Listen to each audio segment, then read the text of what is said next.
All right, so this is the Salt Community or Salt Project Community Hour for October 21st, 2021. I'm acting as host today. My name is Garrett Greenaway.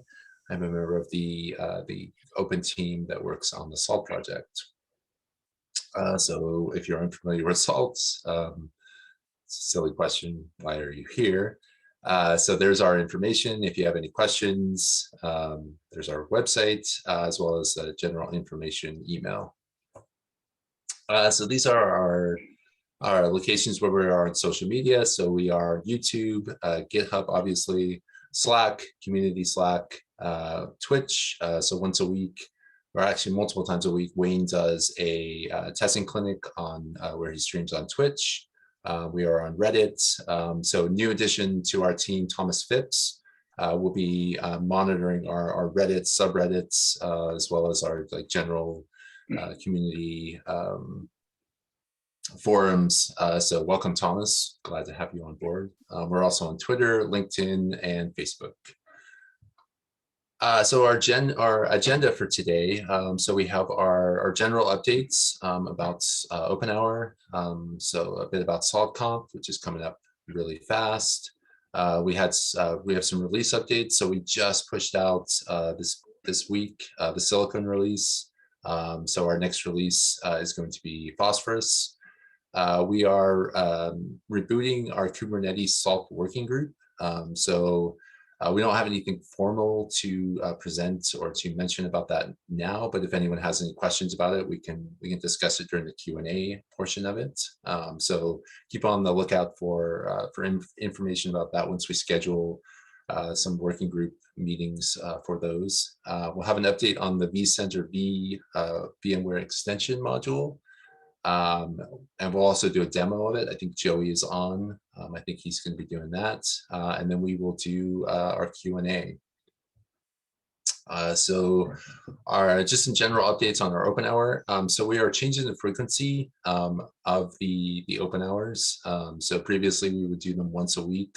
We are switching to every 2 weeks, or like the first and third Thursday of every month. And so they will be 10 a.m. PST, 11 a.m. Mountain, and whatever else that works out to be throughout the world. And the agenda will be published before meeting. So we've been publishing it in the announcements channel in community Slack. So that would be the place. If you're not in that Slack channel, please join that and get all of our updates. And we're going to be providing better updates, more updates, as well as demos on a regular basis. And kind of the main reason why we're switching the frequency or the time cadence for the open hours is to align better with the core team's development. We're switching to, or have switched to, going 2-week sprints. So our hope is that at the end of the 2-week sprints, we will have something that we can present to the community in terms of like better updates and demos. So I can, Gareth, can you be on the previous slide? So we will also publish the agenda, as Gareth said, ahead of time. We'll try to be reasonably ahead of time. And we have already started publishing agenda on Reddit, but we'll try to get it on all other different forums where we are, so that you have, you don't miss it, since it's happening like every first and Thursday. And as Gareth said, that the primary reason was that to give more visibility about what we work upon, and we started doing 2 weeks sprint, and this gives us more opportunity of providing more insight about what you are working on and do the planning much better way. And the open hours would be one of the arrangements where you can come and say that there's something which needs your attention, and we can get into the next sprint. Yeah, definitely. Thanks, Anil. So moving on. So we have Satcom. Chunga, do you have some stuff to talk about for Satcom? Chunga, I just, stole your text from Slack channel and put the slide for you. I hope you're okay. Oh, you're a saint, Anil. Thank you so much. Yeah, so SaltConf is registration is underway now. It's been underway for a bit, as you know. If you haven't signed up yet, I highly encourage you to do so quickly. The first 500 people to show up, and we may be there. Get a pretty cool SaltConf 21 gift box, and it's got all kinds of goodies in there, like a Yeti style tumbler and some other tchotchkes, notebooks, and blue light glasses, and other fun stuff like that. The first 1,000 people to show up get a SaltConf t-shirt. They're actually great. They're really good t-shirts. So hey, free shirt, go sign up. Another thing to be aware of is that we have our labs and contests. Those sign-ups are underway now. Again, go to saltconf.com if you would like to participate. I think everyone here, unless I'm mistaken, I think pretty much everyone here is a veteran fluent user of Salt. So if you would like to compete, go for it. I think it would be fun for members of our Salt community to see some of the core team members in there throwing down. And by the way, you're all eligible for the prizes and things like that come with the contests. Even though you're on the core team, you're still eligible for prizes. We have a demo jam that's happening at the very end of SaltConf. It's irreverent, it's fun. Some of you have competed in it in the past. We are still one shy. So shout out to Gareth, who's going to be competing in the demo jam. Also shout out to Philip Calm. I don't think Philip's on the call. Let's see who else. Tyler will be competing in the demo jam. Rob Robertson will be competing in the demo jam. And one of our vRealize Automation TMMs, guy by the name of Chris McClanahan, who is amazing. I think some of you have had a chance to work with Chris. He will also be competing in the demo jam. So it'll be fun to bring over one of our friends from VMware on the vRealize Automation side, watch him throw down with Salt. That's going to be a good time. So we have 28 speakers. And actually, we have more than that. We have 28 sessions, multiple speakers. I want to give a shout out real quick to Alyssa Rock. Is Alyssa here? I know she was here. Yep, I'm here. Oh, you're here. She has just signed on. So she's going to be doing a DevOps presentation. She just barely signed on very short notice. So shout out, thanks to Alyssa Rock, also to all of you, Wayne and Gary, of course, Gary Geeson, and so many others of you that will be presenting at SaltConf this year. Again, it's November 3rd and 4th. It gets started at 9 a.m. Mountain Time. All times are Mountain. And we would love to have you spread the word. For those of you that are speaking, you're going to be getting some little graphics today.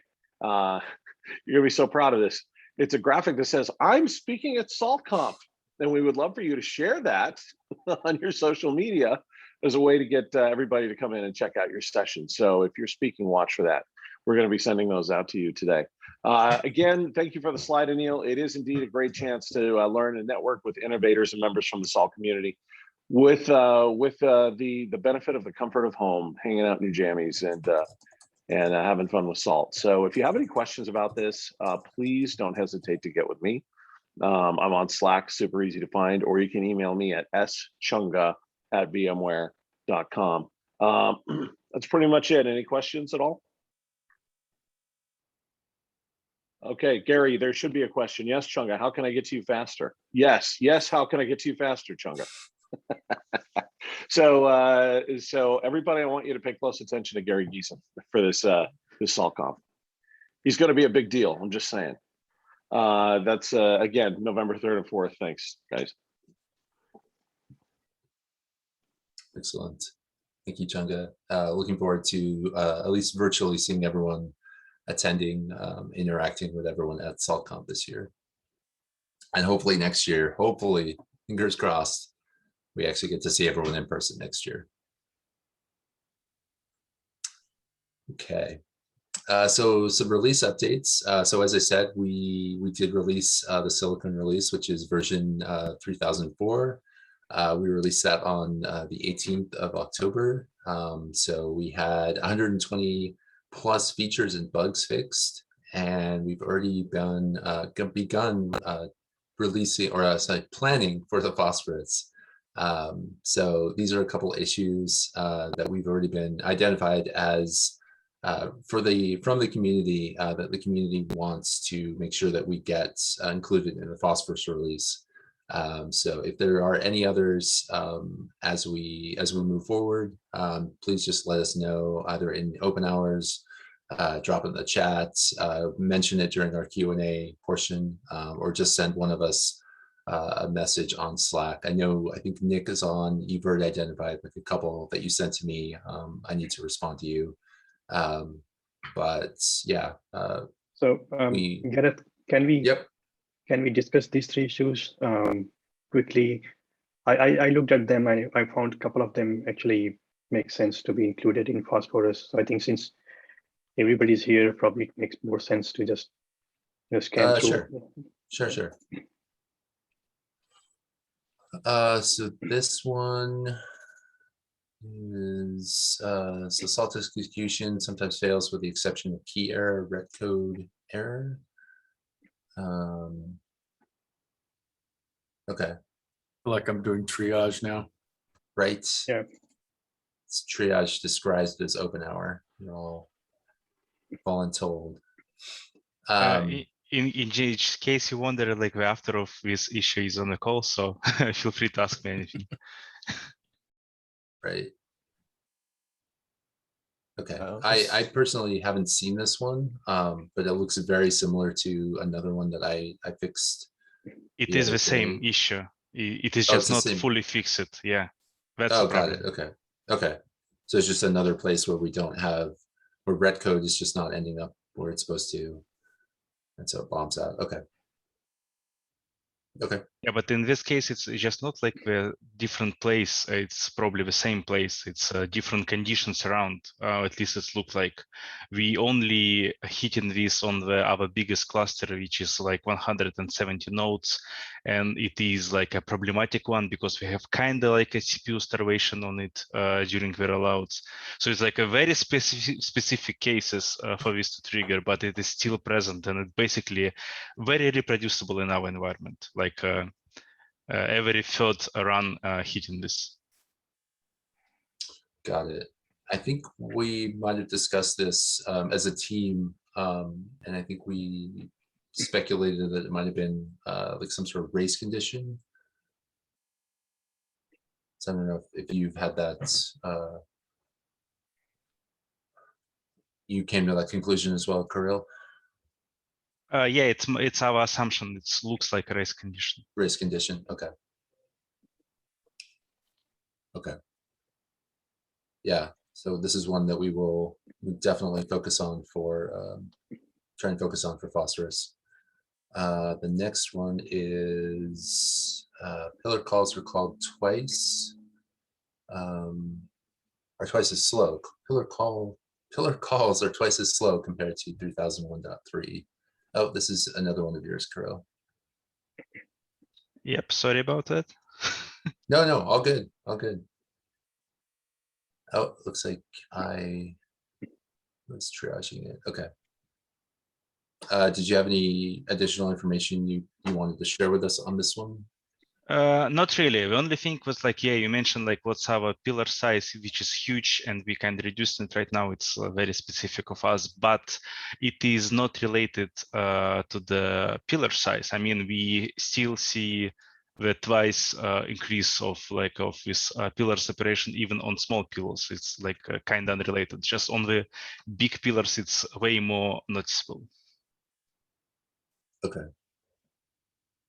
Yeah, I mean, one of my first guesses or first suggestions, I guess, would be to do something like where you convert the pillar data into something like message pack.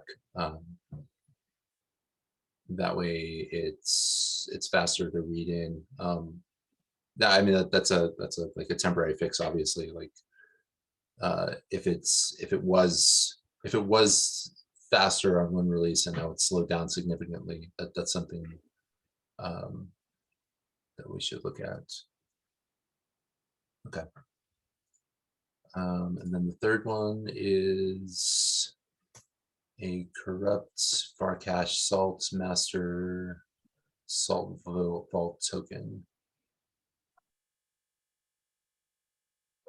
Okay.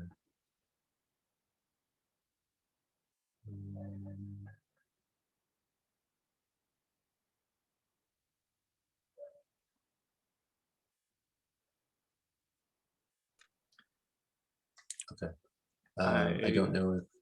Was just going to say, I wonder if this is a race condition.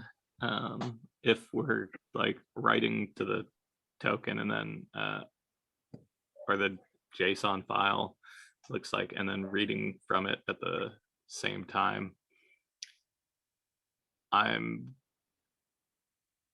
guessing that we aren't doing like an atomic write, like we're not writing to a temp file and then moving it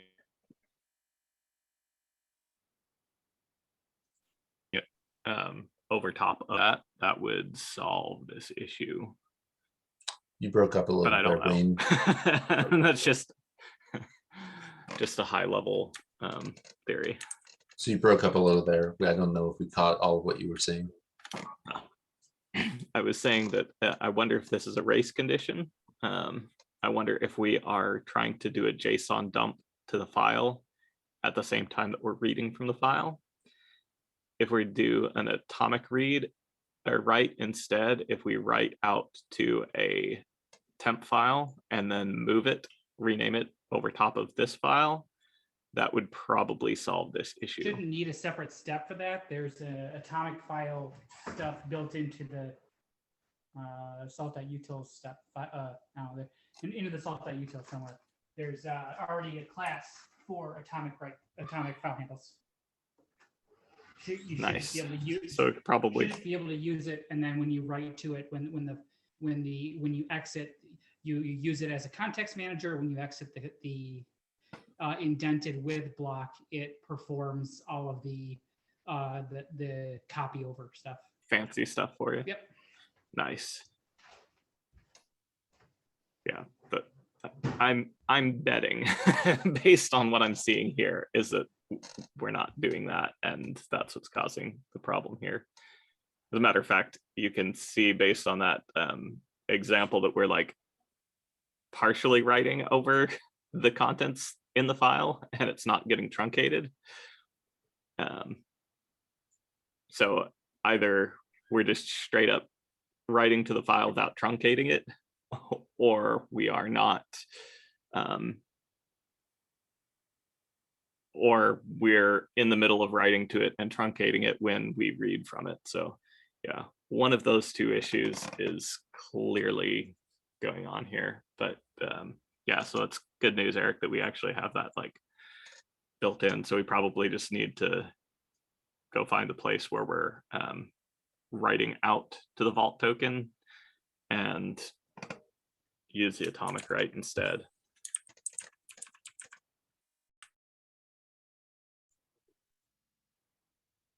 Okay. I might actually want to do that everywhere in the cache if this is going through the local FS cache, because I don't think that I don't recall seeing anything aside from just like the standard salt utils f open. I've been in that file somewhat recently, so that might be something to just do in the cache, local FS cache. Put a link in the chat.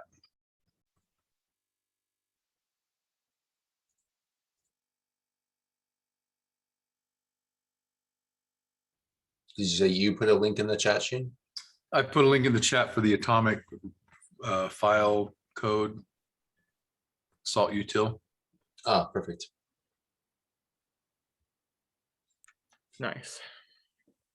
Yeah, Yeah. so we can further discuss these three issues in our upcoming task force planning. And Krill, thank you for bringing to our attention. Yeah, definitely.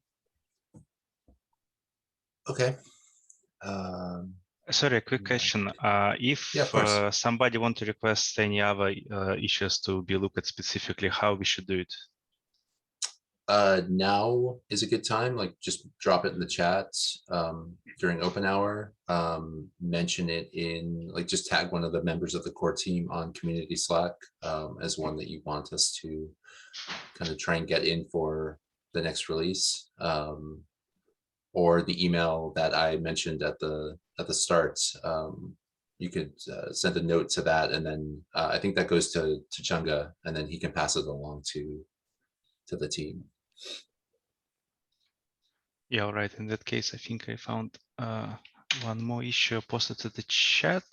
I personally didn't reproduce it, but like a friend of mine reported it back in the days, and it's once again related to pillars, and it could be just a documentation issue, and it's expected, but it's once again about the should salt like act like it acting, like reading, like fetching these like files each time, and it's kind of slow.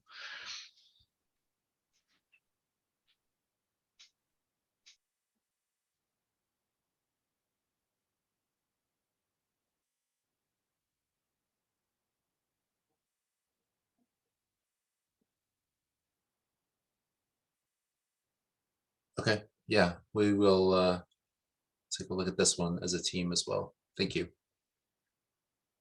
Thank you. Okay. I had a question about the release. The Delta proxy code looks like it's in the code base now. Yes. I don't know if it's in the release or if it's in master only. Anyway, I did not find the docs for that. Doing like a web search, you find like a PDF from the enterprise docs. So I don't know if the docs were just not imported, or if Sphinx, if it hasn't been added to the list of RST files that Sphinx builds out, one of the two. It just, the docs appear to at least from what I can tell, appear to be either, if not, they're not, they're not, you know, they're not able to be found by search. Yeah, that was something that was an oversight on my part. I forgot to import them into. We have a whole series of documentation that we wrote for the enterprise because it was previously like enterprise only, and we just didn't get them over. Yep. I knew it exists somewhere. It just doesn't appear to be like, and it may actually be in the code base, just not in, you know. Yeah, I just want to make sure it's on your radar. So good to know. Yep. Appreciate that. Yeah. Yep. I too discovered that the other day when I was looking for more information about Delta proxy and for the extension module. I was like, wait a minute, this doesn't have any documentation here. I found the same PDF that Eric found. Well, one common pitfall is that people write RST documentation, but if it's not actually part of the Sphinx, you know, yeah, list of files, then it doesn't get linked in. So I didn't know if it was as simple as that. I didn't dig too deeply into the RST files, but it's just something that I want to make sure and brought up. Yeah, we'll get that added in. Okay, any other questions, comments, arguments, rebuttals, as Tom would say, on release updates?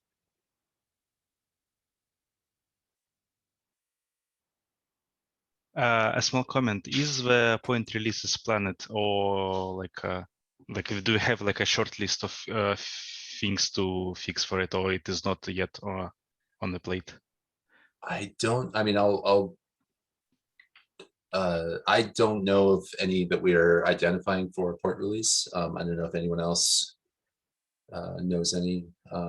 Megan, Wayne, Pedro, Shane, any that you know that we've already identified that we want to do a point release for? I'm not aware of any. At least I haven't heard anything yet. So I'm aware of a docs release that we need to do. Yep. Thanks, Shane. Well, I haven't told anybody about it yet, but you'll be hearing from me. Okay. It's my fault too. My fault. I know you really dropped the ball on that Delta proxy documentation. Oh, it's the Windows install anywhere. We changed where we're Oh. putting salt and then we didn't document it. So Oh, so like 2 docs issues on you. Man, Shane. One thing, so Fedora 35 does not work with 3004, but it does with 3003.3. So I don't know if that's worthy of a point release fix, but that is an issue. That could be something where we want to look at. Is there an issue open for it?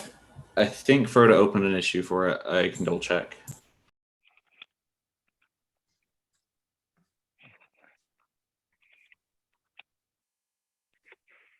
Okay, yeah, so in terms of a point release, we're not 100% sure yet, but we will obviously keep everyone posted if we decide to do one, depending on the severity of any issues that people find.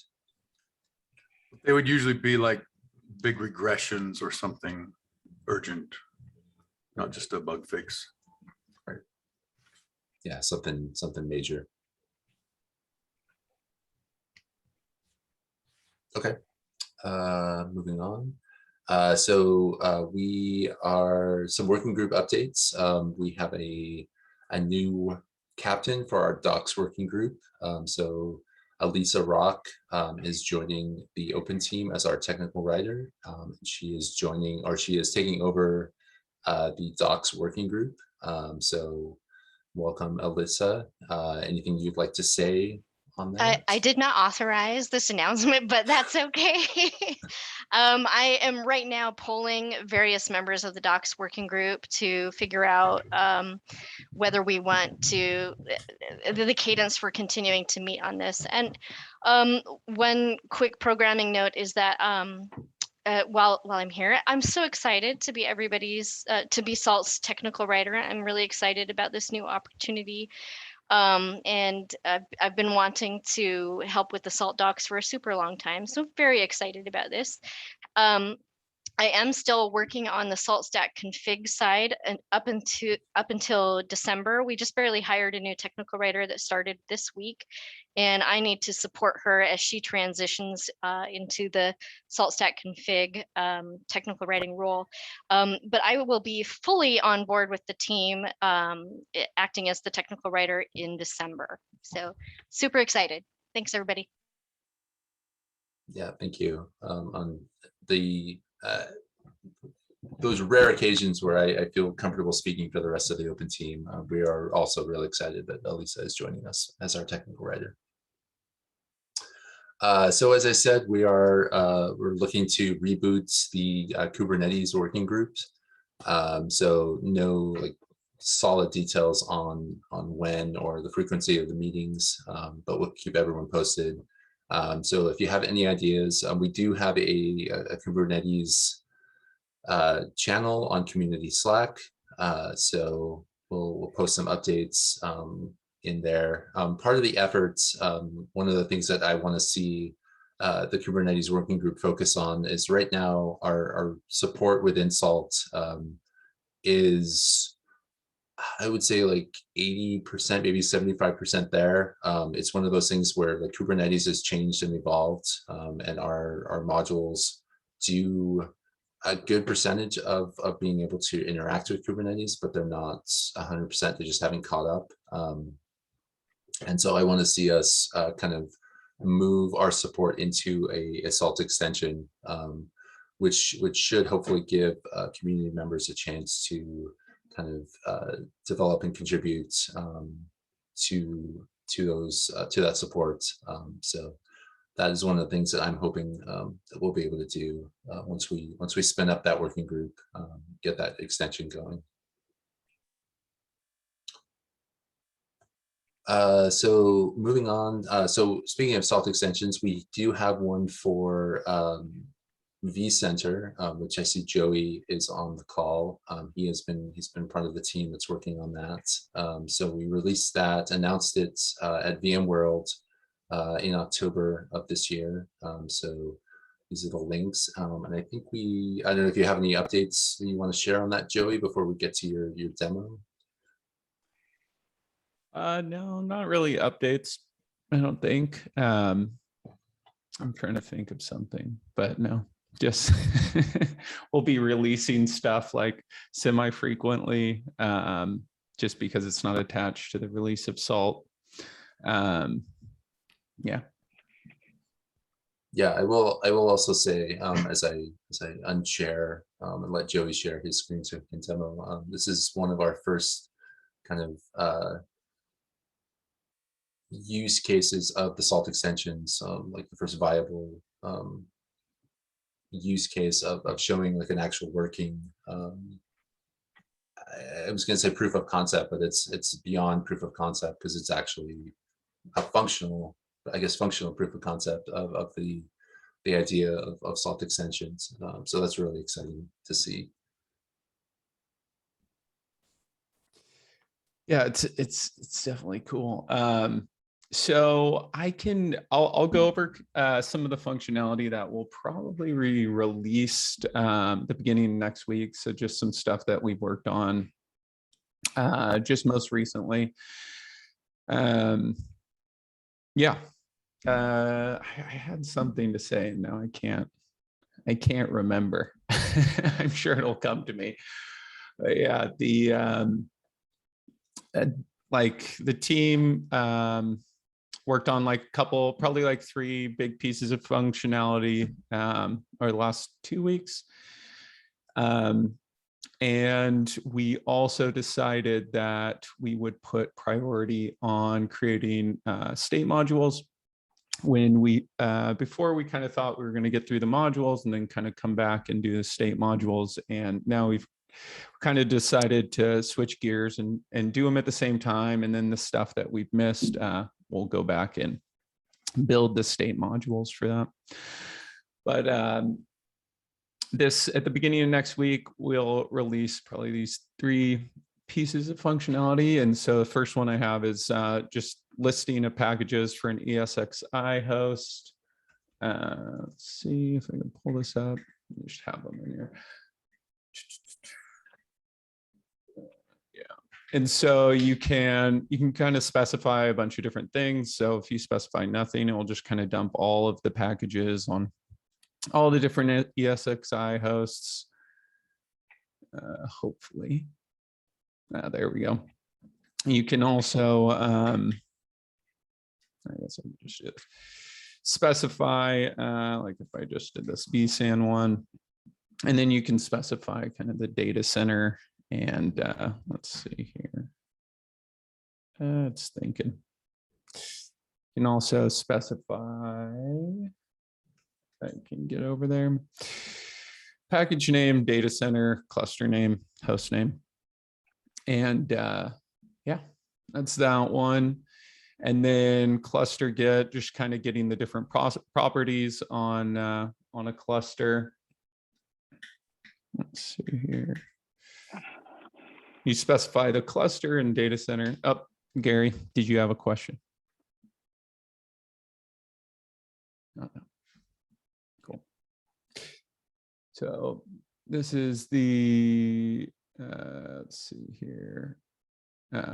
Yeah, this just gets all your different properties on the cluster. And then the last one is the boot manager. And so you can change kind of the boot order of, see, you're on the different hardware attached to your VM. This one kind of slid under the state module also. So this one, we also built the state module for, and so you can create a state file for it. I can run that with tests and kind of see the different changes that would go through on changing the boot order and boot options on a specific VM. But yeah, that's kind of everything that we'll be releasing next week. Does anybody have any questions? Cool. Let me see. I will stop sharing. Okay, perfect. Thank you, Joey. Let's go back. Zoom is thinking.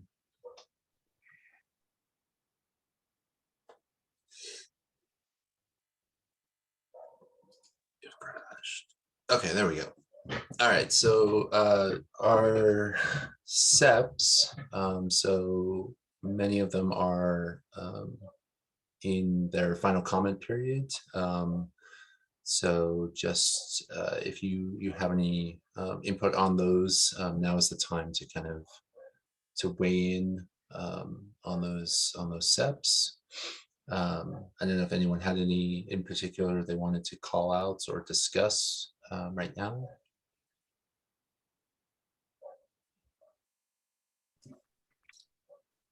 The the Windows Working Group has decided to start working on the master key rotation one. So if you want to be involved in that, then probably attend the Windows Working Group meetings. Number 32. Sorry. Right. So one important bit I wanted to mention about Seps was currently our process is anyone can propose a SEP, and then we, the core team, will review it, comment on it, as well as like community members are more than welcome to share their opinions and their thoughts on the SEPs, the content, and then we will either accept it as something that would be a good thing to have for included in SALT, or we'll reject it as something that doesn't make sense. But just because a SEP is accepted doesn't necessarily mean that a member of the core team is going to implement it. So we have many SEPs that have been implemented or accepted that still haven't been implemented, just because we either don't have time or the resources to do them. But once they are accepted, any member of the community is more than welcome to implement or to work on a particular SEP. And many of them actually end up being, our suggestion is that they would make really good, be contributed as SALT extensions. So that often happens. And then there's the continuation of those two. So moving on, Q&A. We already had like a bunch of questions and some answers, but now is the time if anyone has anything else that they want to bring up for us to answer, possibly.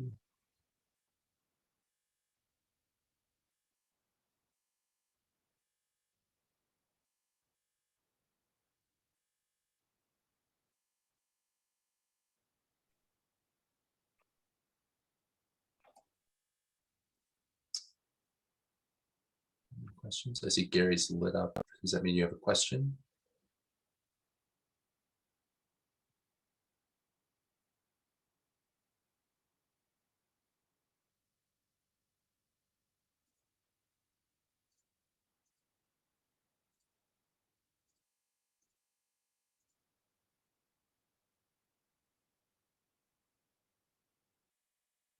Sorry, no, I don't have a question. Did I put my hand up or something?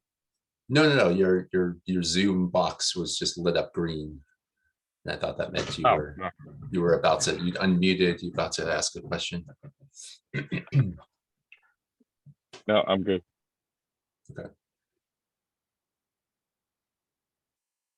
Okay.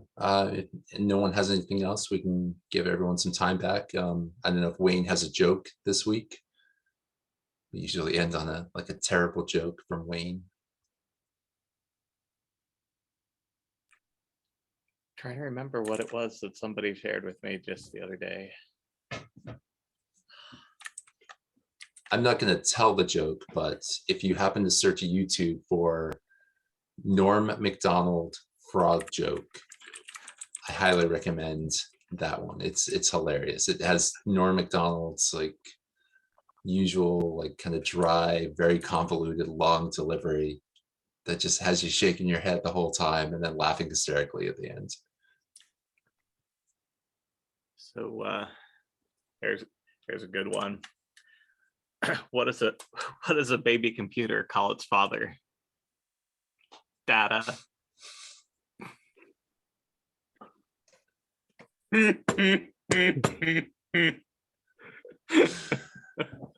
And with the laugh at the end, that was the best part.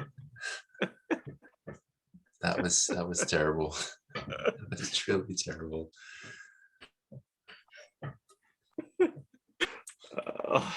Yep. All right. Well, thanks everyone for attending. And we will see you in 2 weeks.